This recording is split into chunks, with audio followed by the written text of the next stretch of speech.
नमस्कार संगमनेरकर. ही आपलीच प्रवरा नदी आहे का? कारण ही प्रवरा नदी कमी आणि हिमनदी जास्त वाटते.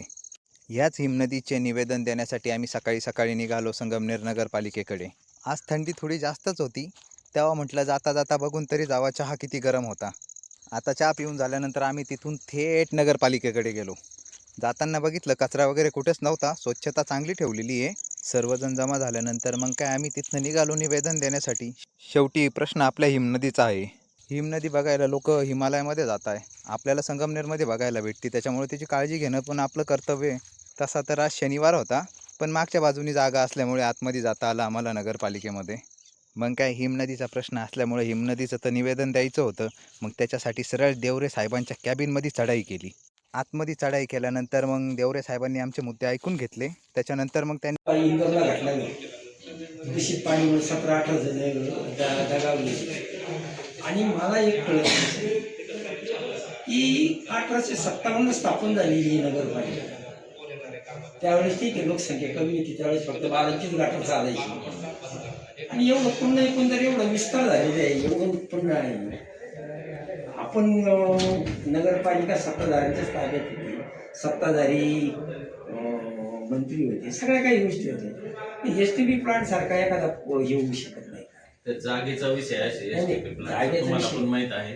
पण आता तुम्हाला एक जागा निश्चित झालेली आहे, खरेदीची प्रक्रिया बाकी नाही, पण तोपर्यंत ज्या लोकांच्या आरोग्याचे प्रश्न निर्माण झाले, चाऱ्यांचे प्रश्न निर्माण झाले, शेतीमालाला जाऊन भाजीपाल्याला पाणी येतो, तो सुद्धा ते पाणी सुद्धा दूषित पाणी लोक तर अजिबाला खाऊ राहिले. त्यांचं करायचं काय हो? यांच्या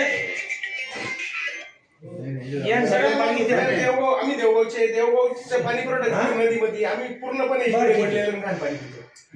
पिण्याच्या पाण्याचा पुरवठा तिथे आहे आमचा ग्रामपंचायत.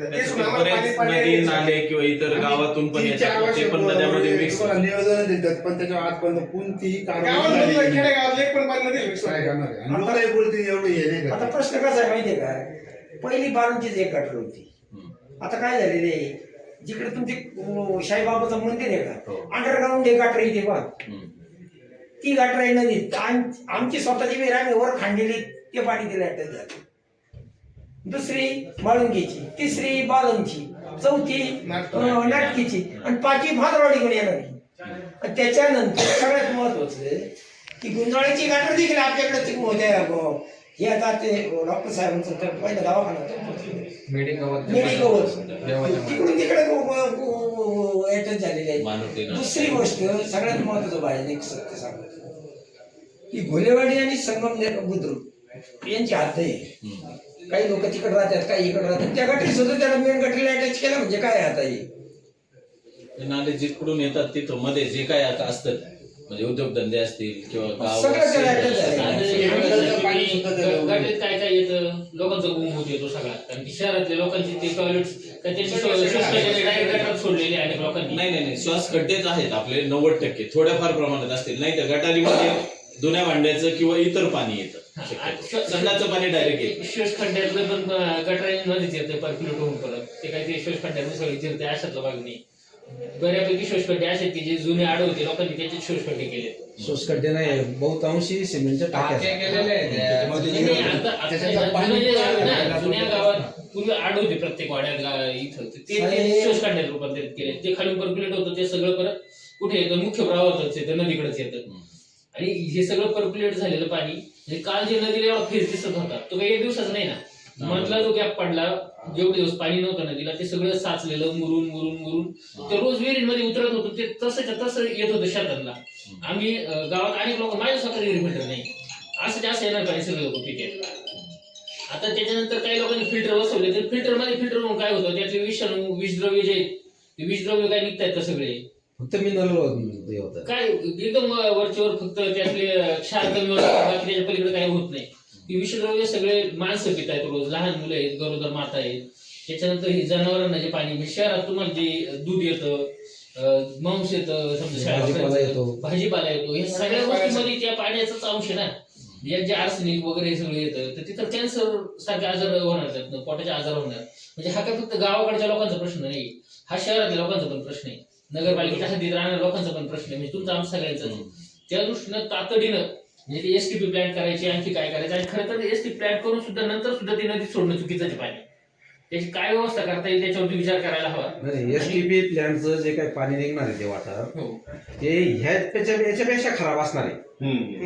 एसटीपी बरोबर. प्लॅन मधून जे काही वेस्ट वॉटर निघणार आहे ना ते याच्यापेक्षा खराब असणार आहे आणि ते सुद्धा नदीतच सोडणार आहे. त्या पाण्याचं काय करणार असा विषय होता. मी 5-7 वर्षापूर्वी एक पर्याय सांगितला होता. शोष खड्डा हा नैसर्गिक पर्याय आहे.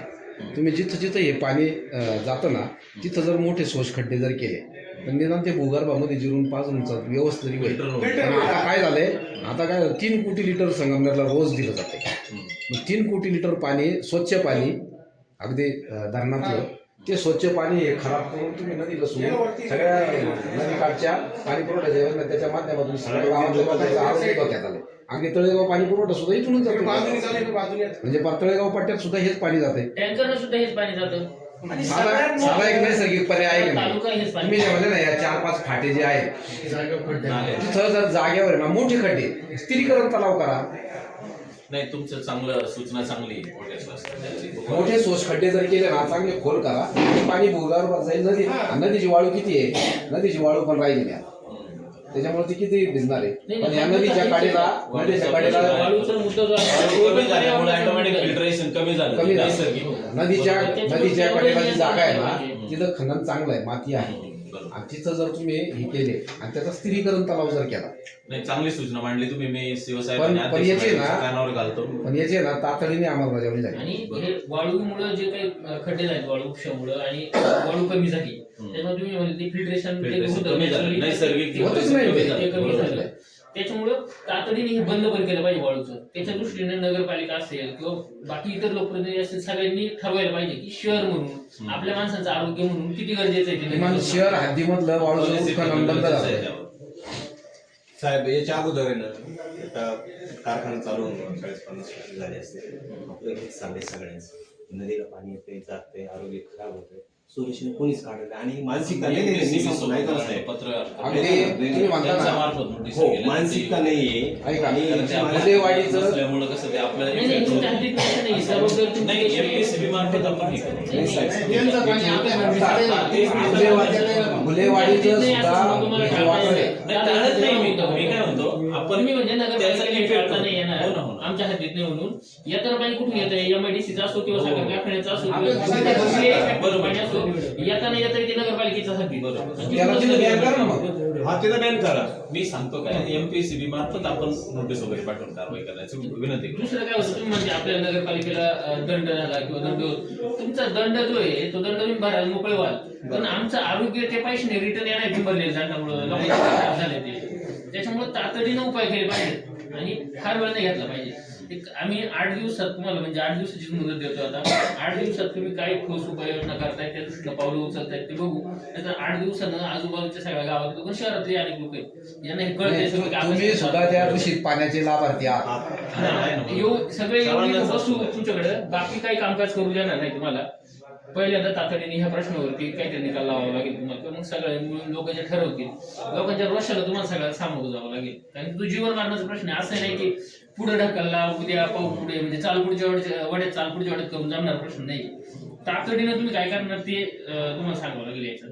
म्हणजे तुम्ही आता लगेच सांगा असं म्हणणार नाही का तुम्ही समजा आज सुट्टी होती तरी आला वरिष्ठांच्या कानावर घालतो. पण सोमवारपर्यंत तुम्ही सगळ्यांशी बोलून सोमवारी आम्हाला ठोस आणि काय करते ते एसटीपी प्लॅन तुम्ही सांगता ना हे फक्त गाजर आहे. बस बस बस. नाही त्यांना ऐका ना, ऐका ना. 2 जागेचा गाजर- प्रॉब्लेम झाला ऐका ते ना. रद्द झाला. गाजर म्हणजे कसं माहितीये आपण का शोधली. अगोदर खरेदीची प्रक्रिया होणार तिथून पुढे मग 10 वर्ष सँक्शन लागणार. मिळणार मग ते प्लॅन उभा राहणार तोपर्यंत Sanction सपोर्ट आहे, करावा लागतो ना. जागेची अडचण आली मंजूर आहे already. देवरे साहेब साहेब, पण तोपर्यंत त्यांचं नाव आरोग्य धोक्यात राहून जाईल. ठीक आहे, 10 वर्ष नाही झालं. आम्ही काय हो, करतो? थांबा थांबा साहेब. हो काहून मला एक सांगा की कचरा डेपोसाठी पुरण शहरात शासनाने जवळजवळ 13 ते 14 एकर जागा 20 वर्षापूर्वी दिली शासनाने बरोबर. तो कचरा डेपो तुम्ही तिकडे घेऊन जाऊ शकले नाही आणि तुम्ही सांगताय की एसटीबी प्लांट असा होईना तो तसा होईना ते आता जे लोक नाही, सर, बरं का? काय या गोष्टी गप्पा करताय? कसं आहे, अशी कामं करतात, बऱ्याच अडचणी काय काय बाबा, मनुष्याच्या विरोध नसतो काही कामांना. मनुष्याच्या जीवना मरणाच्या अपेक्षा आहेत. मग तुम्हाला या गोष्टी महत्वाच्या आहेत का? नाही त्या आता इथं अडचणी सगळ्या गोष्टी तुम्ही करू शकता. त्या अडचणी आम्ही नाकारत नाही पण त्याच्यावर सोल्युशन आहे. त्याच्यावर सोल्युशन प्रॉपर वेळेत निघत नाही.